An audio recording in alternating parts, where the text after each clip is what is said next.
In this video, we're going to discuss the concept of electrical current.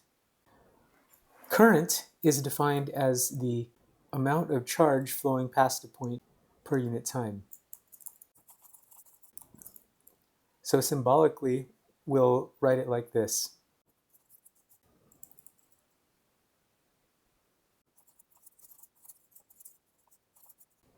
Current has units of amperes, or amps for short. We give it the symbol A.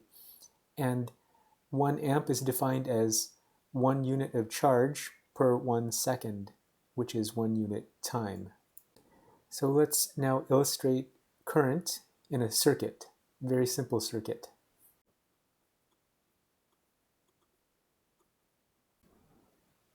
So here's a very simple circuit. Right now it's an open circuit because there is no closed circuit path for the charge to flow. So if I close the switch, now this voltage source, this battery, can push electrons counterclockwise. And just to remind you, negative charge flowing counterclockwise is exactly equivalent to positive charge flowing counterclockwise. Oops, I had that backwards. It's actually negative charge flowing counterclockwise, which is equivalent to conventional current flowing clockwise. So I'll hit this switch, and we have conventional current flowing clockwise. It's positive current. Now let's talk about measurement. How do we measure current? One fundamental concept we have to introduce is the conservation of charge. Charge can be neither created nor destroyed, and as a consequence of this, we have some current that flows through this part of the circuit. We could draw an imaginary line here and define the currents flowing past that line. Well, it has to be the same as the current flowing past this line or any line. So what's going on here is a steady current is flowing through all these devices, like the battery, the resistor, in series, right? By series, we mean one flowing after the other. And the principle based on conservation of charge is that the current flowing through elements in series is the same. It has to be. Using this principle of the conservation of charge, we can then measure the current flowing through, say, this resistor, for example. So how do we do it? We have to break the circuit, and we introduce an ammeter.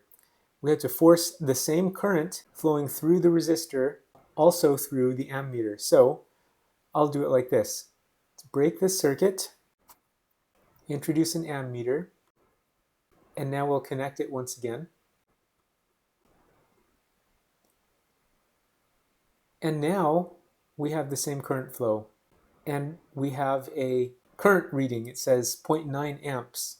We could also say that's 900 milliamps.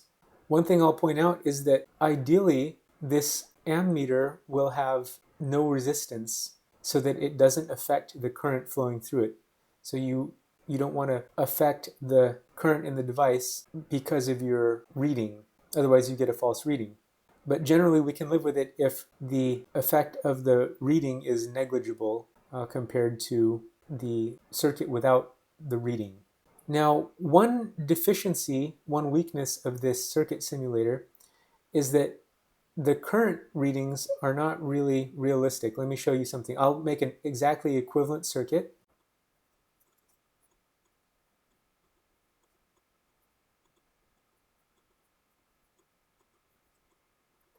This circuit is exactly equivalent to the other one, and let me show you, let me prove that to you by bringing out a voltmeter. So if I measure the voltage across this battery, it's 9 volts. Let's also measure the voltage across this resistor. Like this, we shouldn't be surprised it's also 9 volts. And then if we did the same thing for this other battery and other resistor, it's 9 volts, and this other resistor also 9 volts. So what we see here is that the circuits are doing the exact same thing. They're equivalent, same voltages in corresponding elements. Now the weakness of this simulator is that I've reversed the direction of the current measurement, yet the device is still reading the same thing. It's 0.9 amps or 900 milliamps. So let's go to a more realistic circuit simulator. And before we do that, we'll take note of the values here. So this battery is 9 volts. This resistor is 10 ohms. Okay, so let's build that in the other simulator. So here we take a voltage source, drag it out, set it to 9 volts. Resistor, change it to 10 ohms. And then, for this simulator, I will introduce an ammeter.